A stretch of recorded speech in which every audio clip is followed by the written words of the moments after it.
Bienvenue au Week-end, voici les titres de l'actualité. Le président sud-africain Cyril Ramaphosa a été investi ce samedi. Après sa réélection par les députés le 22 mai dernier, il promet de relancer l'économie et de lutter contre la corruption.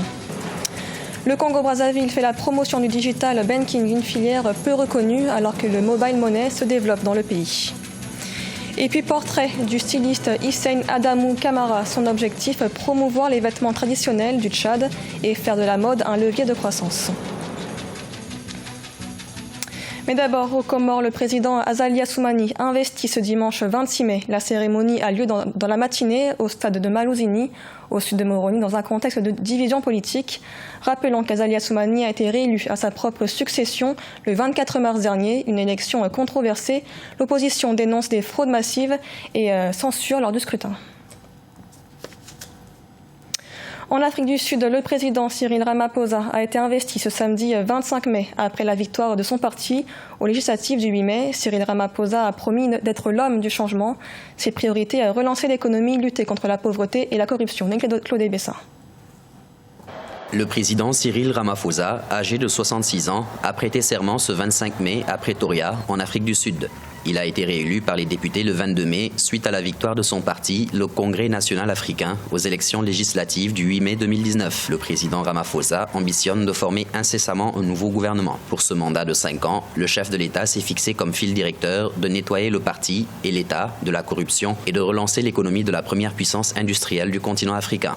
Les défis auxquels notre pays fait face sont énormes, mais ils ne sont pas insurmontables.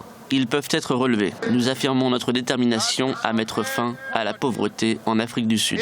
Chaque enfant sera en mesure de lire et chaque personne à la recherche d'un emploi aura une opportunité raisonnable d'emploi. Nous allons devoir faire preuve de courage, de détermination et de persévérance pour atteindre cet idéal. Le chef de l'État sud-africain a également mis l'accent sur la création d'emplois supplémentaires pour l'Afrique du Sud. Afin de promouvoir le travail d'équipe et de promouvoir l'édification de la nation, le président sud-africain devrait convaincre les investisseurs étrangers, les chefs d'entreprise et montrer qu'il est prêt à rompre avec les pratiques de son prédécesseur embourbé dans les scandales financiers. La position que vous occupez nécessite que vous soyez entouré de personnes honnêtes et sincères avec vous. Parce que ceux qui se sont trompés se sont dit plusieurs fois qu'ils avaient raison, même quand ils avaient tort. Vous ne devez pas écouter ceux qui vous disent que vous agissez bien alors que la justice sud-africaine et la constitution du pays disent que vous avez tort. Ce sont ces deux institutions qui sont qualifiées pour défendre notre démocratie. En rappel, le président Cyril Ramaphosa dirige l'Afrique du Sud depuis la démission forcée en février 2018 de l'ex-président Jacob Zuma, poussé vers la sortie par le Congrès national africain en raison de forts soupçons de corruption pesant sur lui. Et dans l'actualité également, au Zimbabwe, le principal parti d'opposition, Mouvement pour un changement démocratique, se réunit en congrès ce dimanche. Ils devront élire leur chef. Nelson Chamisa, actuel leader du parti, est le seul candidat au scrutin. Candidat à la présidentielle de juillet 2018, Nelson Chamisa avait été devancé par le président sortant, Emmerson Mnangagwa. Il refuse depuis de reconnaître sa victoire.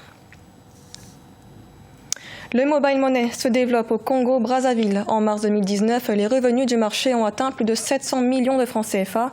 Toutefois, le digital banking reste quant à lui peu utilisé. L'événement Les Universités du numérique a eu lieu ce 24 mai, un moyen de promouvoir la filière. Reportage de notre correspondant, Deva Ponzo. Le digital banking n'a pas encore gagné les esprits au Congo, contrairement aux services tels que le mobile money, dont le revenu a connu une hausse de 22,74% en mars 2019, soit 770,8 milliards de francs CFA répartis entre les opérateurs de téléphonie mobile MTN et Airtel Congo. Avec un taux de pénétration des téléphones portables élevé, le digital banking constitue une opportunité financière moins attractive. Le troisième niveau, ça va être le niveau de sécurité, des problèmes de sécurité, parce que nous savons tous que lorsque ça touche à l'argent, ça devient extrêmement sensible. Il faudra s'assurer que lorsque l'argent quitte un compte pour un autre compte, que la transaction de bout en bout est complète et est sécurisée. Parce qu'une personne peut faire de la transaction, mais la transaction n'arrive pas à bout parce qu'un pirate informatique a piqué l'argent au beau milieu.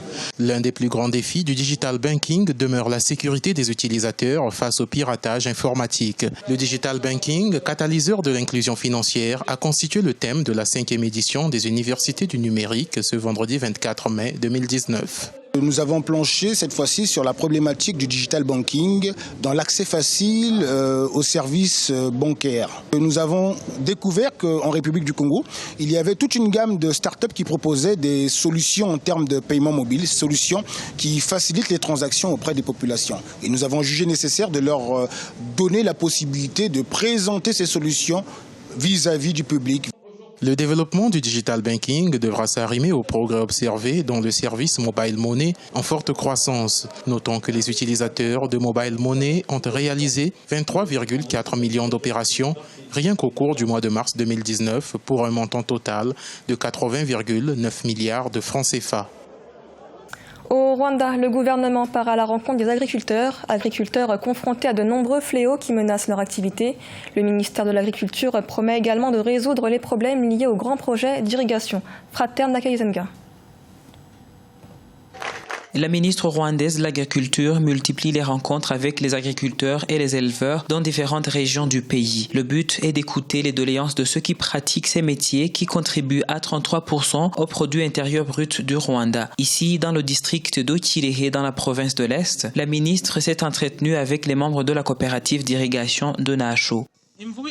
Nous avons un gros problème d'hippopotames qui viennent du parc pour détruire toutes nos cultures. On avait réussi à maîtriser celles qui habitent dans le lac d'à côté, mais pas celles du parc. Cela nécessite des efforts dont nous ne disposons pas et nous aimerions que vous nous aidiez, Madame la Ministre. Et puis la compensation pour ce que les hippopotames détruisent prend trop de temps. La coopérative d'irrigation compte plus de 2000 membres qui pratiquent l'agriculture sur une étendue de plus de 1000 hectares. Le projet d'irrigation sur cette étendue est la plus grande de tout le pays, ayant coûté 24 millions de dollars pour installer. Ce projet d'irrigation a révolutionné la vie de ces agriculteurs et nous nous en félicitons, mais il faudra continuer de les éduquer. Il y en a qui n'ont pas encore compris les pratiques modernes de l'agriculture et c'est pour cela qu'il y a des écarts de rendement. Nous voyons encore ceux qui récoltent par exemple 1 tonne par hectare et ceux qui en font 12 tonnes. Nous continuerons la sensibilisation en ce qui concerne d'autres problèmes auxquels ils font face. On va trouver des solutions très rapidement. Les agriculteurs ont aussi présenté des soucis liés aux problèmes techniques des pivots d'irrigation qui durent pendant quelques mois. La province de l'Est est l'une des régions les plus frappées par la sécheresse au Rwanda. Rien qu'en décembre dernier, plus de 31 000 hectares de cultures ont été dévastés par la sécheresse, ce qui a laissé environ 41 030 ménages vulnérables à l'insécurité alimentaire. Et découverte des créations du styliste Hissène Adamou Kamara, le créateur fait la promotion des vêtements traditionnels du Tchad en les modernisant. Son objectif, faire de la mode un levier de croissance dans le pays. Mahamat Ramadan. Hissène Adamou Kamara est considéré par de nombreux professionnels du secteur de la mode comme l'un des pionniers du stylisme tchadien moderne. Fondateur du Festival de la mode et des traditions tchadiennes, ce jeune amoureux des créations consacre son talent à la valorisation des accoutrements traditionnels de son pays, le Tchad, à côté de la modernité. Nous sommes en fait comme ces personnes-là qui essayent d'apporter tout le temps des touches nouvelles. Parfois, on essaie juste d'améliorer ce qui existe pour pouvoir lui donner une nouvelle vie.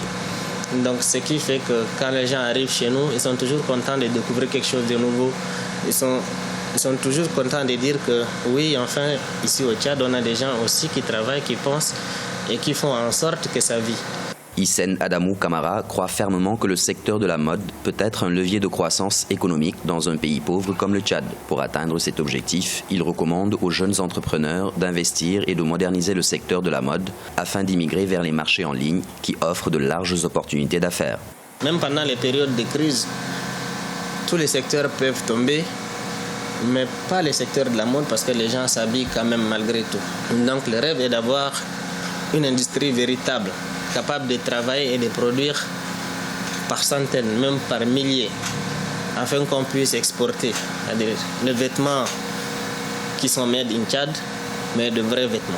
Après 18 ans de carrière dans le secteur de la mode, aujourd'hui, Hissène Adamou Kamara partage son temps à la formation des jeunes stylistes et à la promotion des accoutrements traditionnels démodés au profit des vêtements modernes.